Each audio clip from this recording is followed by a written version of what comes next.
Hello, I am Michael Marsh.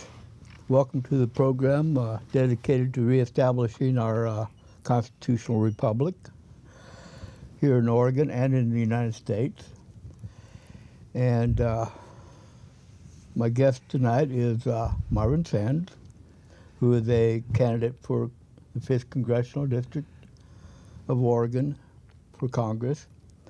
There's 2 Green Party candidates, and he's one of them for that position. Marvin, why are you running on the Green Party, for instance?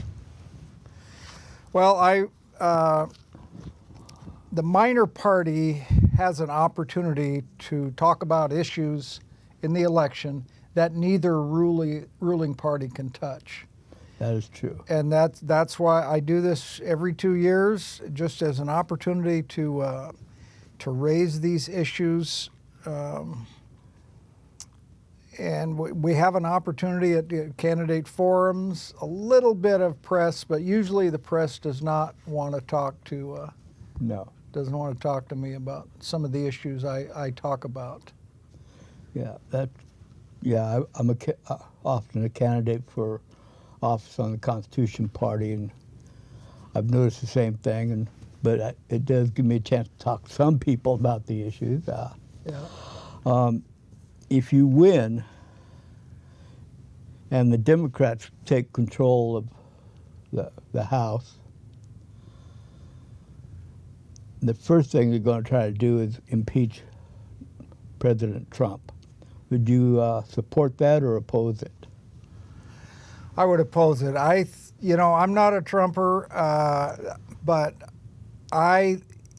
he won the election, and I think we should allow him to be. I think we should allow him to be president. We have an opportunity in 4 years.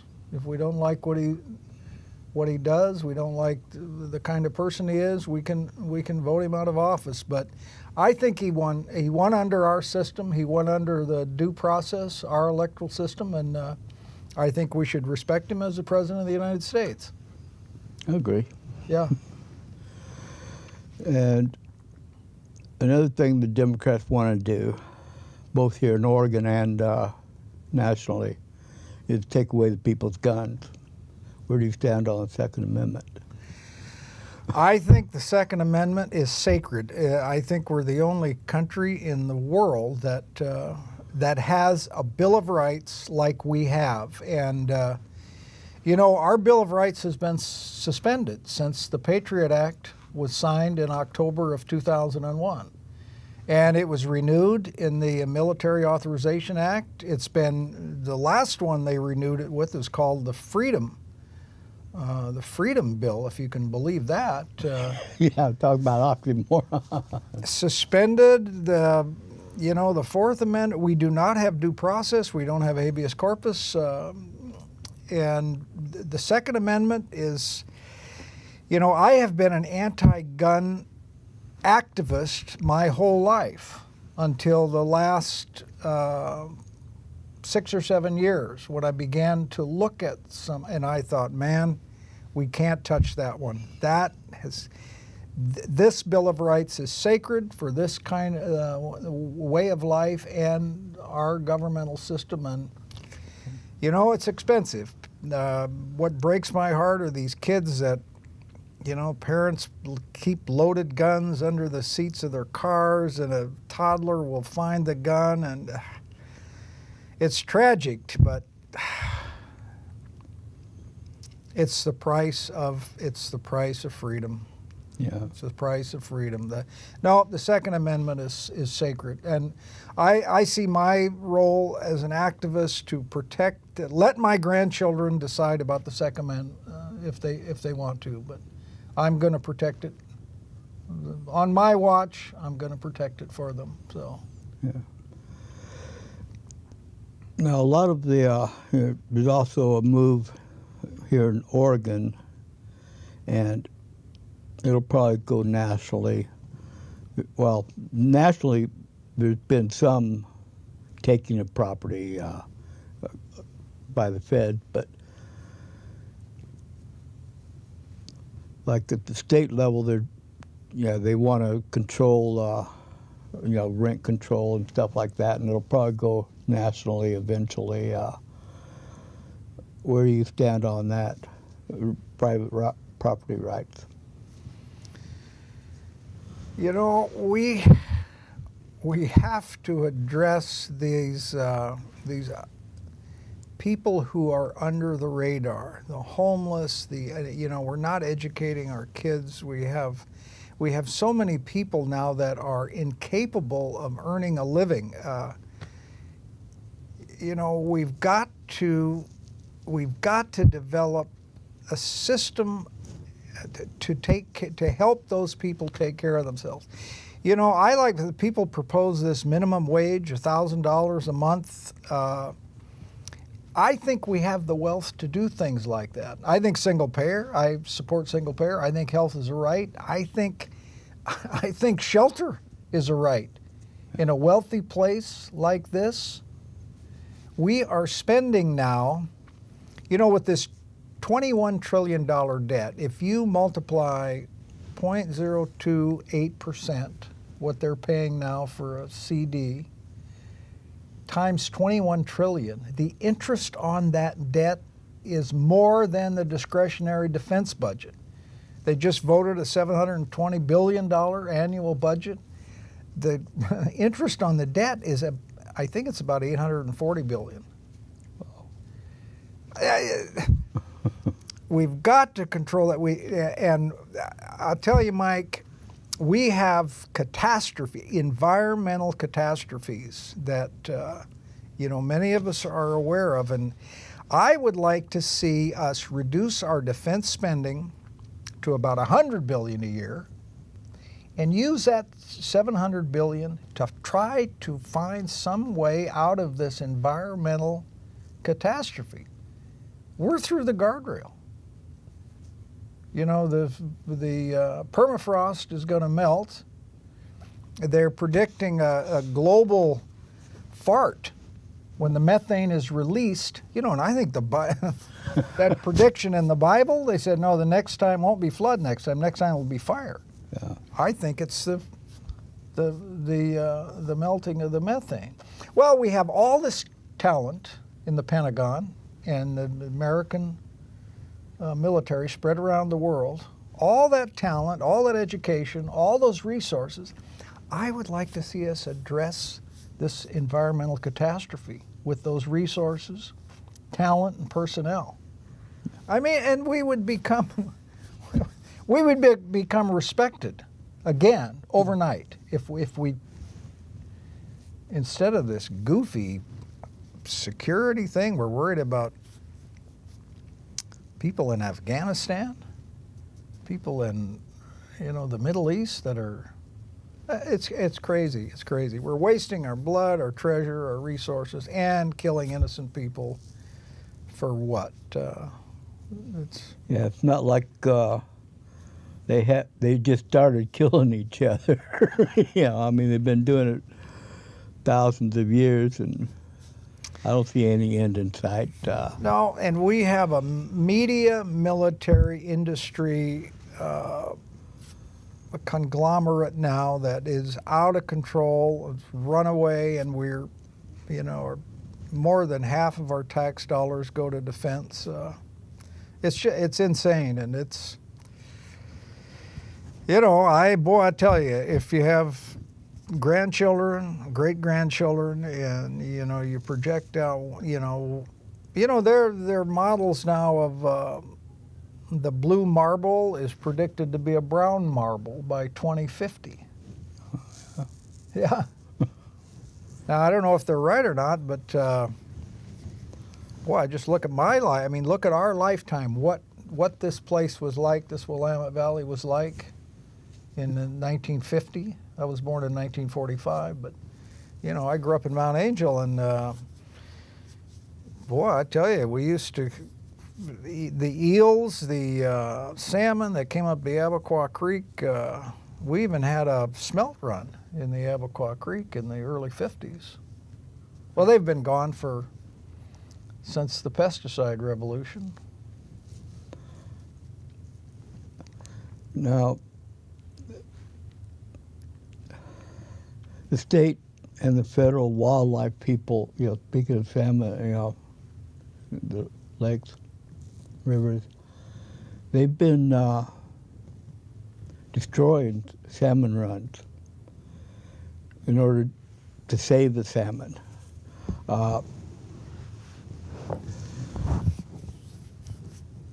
Should the federal government be doing anything to harm, like fish runs and stuff like that? Or should they just let them go? If they don't like the way it's turning out, let it happen naturally, or should they interfere? Well, someone has to interfere. I mean, we have a responsibility to the wildlife, just like we have a responsibility to our children. We have a responsibility to the wildlife and to our environment. But I think it should be more local control. If you ask the people up the Santiam Canyon what to do about the fish run in those rivers, they would act responsibly. Yeah. They say that the decision of a village is never wrong. But the larger you get the political entity, the more mistakes they make, and it's kind of a geometrical expense of the mistakes. Yeah. So and there's less, the bigger the entity, the less accountability when they do make those mistakes. And the more individual, these human emotions that are destroying us, the greed, the avarice, the jealousy, those things get buried. The bigger the bureaucracy grows, it's easier for the criminals to hide. Yeah, that's very true. Yeah. So, would you like to see the federal government then become like a lot smaller, and let the states and the local communities deal with a lot of issues? Well, I'm kind of a radical when it comes to the size of government. I like these young people in Portlandia, they call it, Cascadia. They went from Vancouver, British Columbia down to Northern California, and from the coast to the Cascade Range. It's called Cascadia. And I think it's a good idea. I mean, the United States, I mean, we are reviled now around the world. Americans we're not respected anymore. Well, I don't think, Oregonians, we really don't belong to that American empire. It doesn't fit we don't wear that very well in Oregon. And I tell you, if there was a vote to succeed, they're talking about it in California. It's been a referendum to succeed. They're talking about splitting California up into, I think, 4 states, and to get smaller. Yeah. To reduce the bureaucracy, and I think it's a good idea.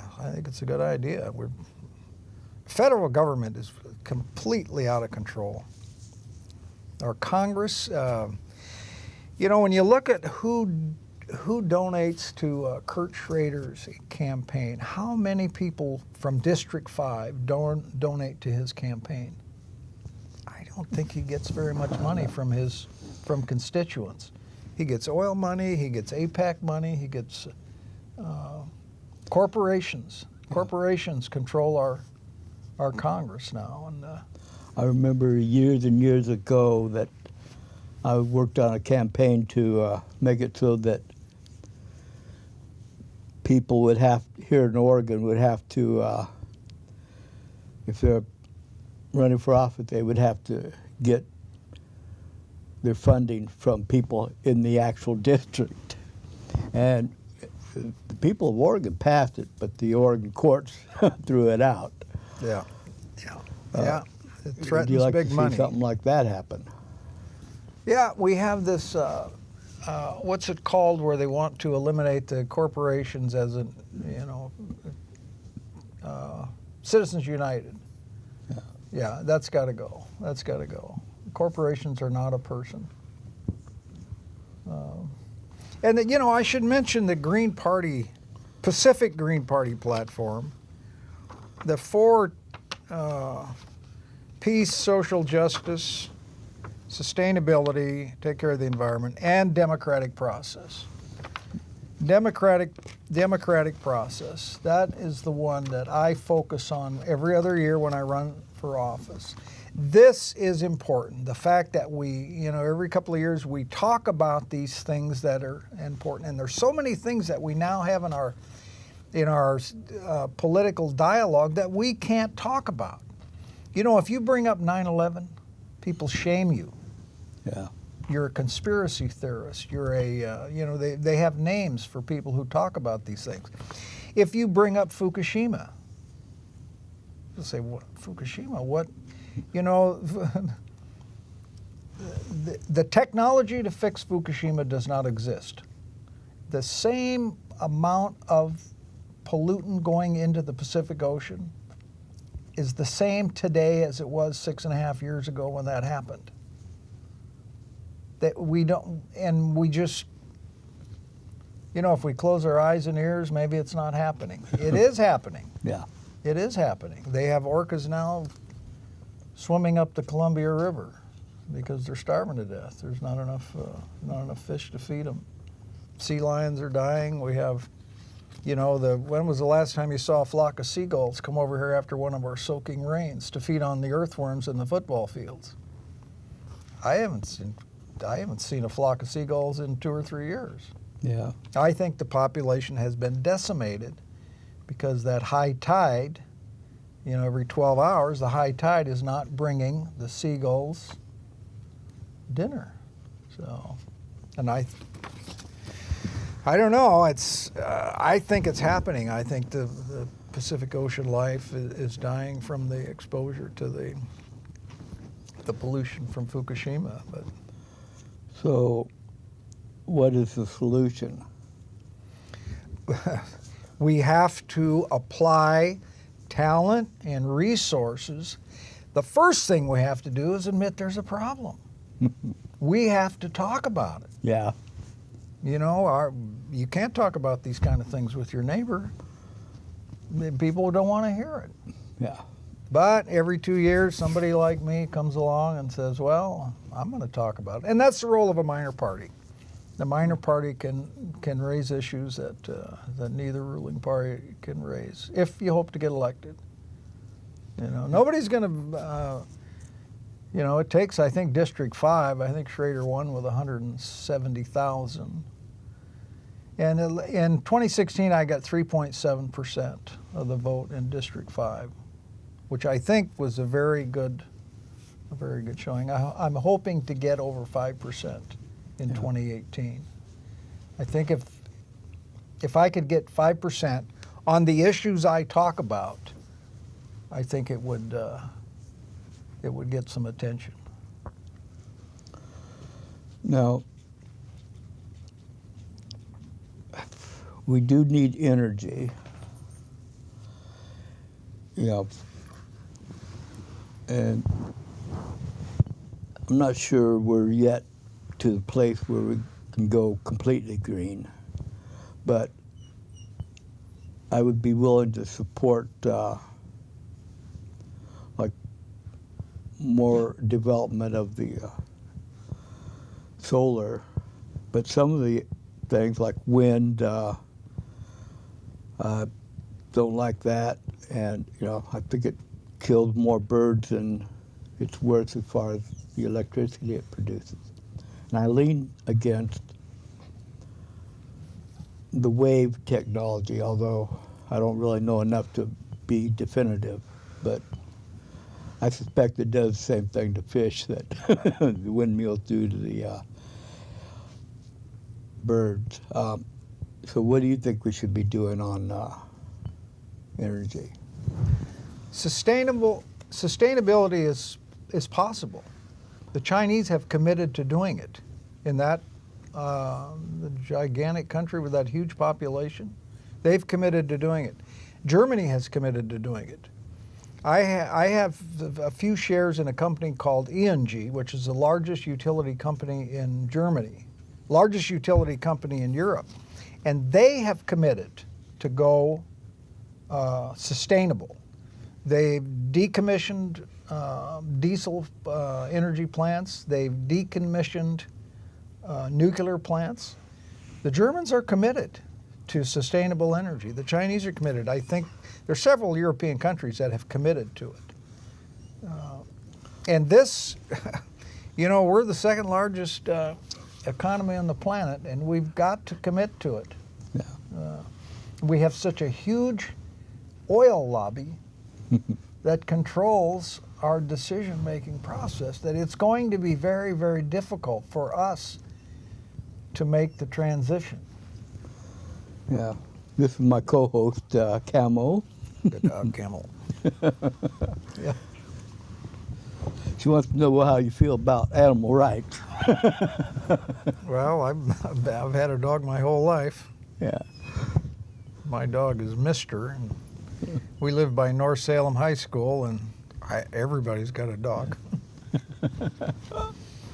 We've been trying to. We have a beehive, and we've in the last 4 years, 5 years, we've been trying to sustain a beehive. We can't do it. We can't do it. There's just we have a hive, and it'll last for a month or two, and then the bees they come back sick. You can tell they're, and I think it's. Pesticide. I think people are spraying. They're spraying around their, spraying for ants and spraying their flowers and gardens, and the bees get in it, and then they bring it back to the hive, and it kills the queen, and that's your end of your. And that's a catastrophe. I mean, the bees are like the canary in the mine. Yeah. If honeybees can't live with us, We're in trouble. we're in trouble. That's right. That's right. So, I take it you'd like to take a lot harder look at some of the pesticides and herbicides that are being used. Well, we need to have a discussion. You know, I had a business, Spring Green Lawn and Tree Care, and I was a professional applicator for 12 years right here in Salem. And, you know, they can be used. They can be used responsibly. And they're a valuable asset for farmers. But most of the pesticides, you know, I think only 8% are used by farmers, and only 8 or 10% are applied professionally. The bulk are applied by homeowners in suburbs, and they're misused. They're misused. People aren't educated on they have no idea how toxic they are to the wildlife and the insects, primarily the insects.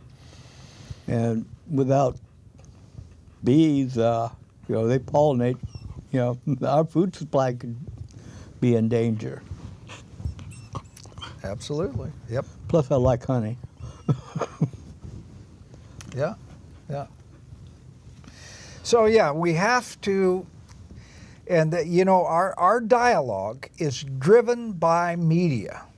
You know, if something happens, we have to route it through media, and we have been trained by that television to disbelieve our own senses. You know, the water scare we have in Salem in the last couple of days. Yeah, I've noticed. You know, I mean, we've been drinking that water for millions of years, and you know, it makes you wonder. It makes you wonder. Here we have this. The media is obsessed now with this, and you got to wonder how much of it is. I mean, is it maybe the water department's going to have a budget coming up? I mean, we use fear now. Government uses fear Yeah. to to initiate budget pleas. We have to talk about these things among ourselves. There's so much distrust with the media, so much distrust with government. Somehow we've got to regain the reins of our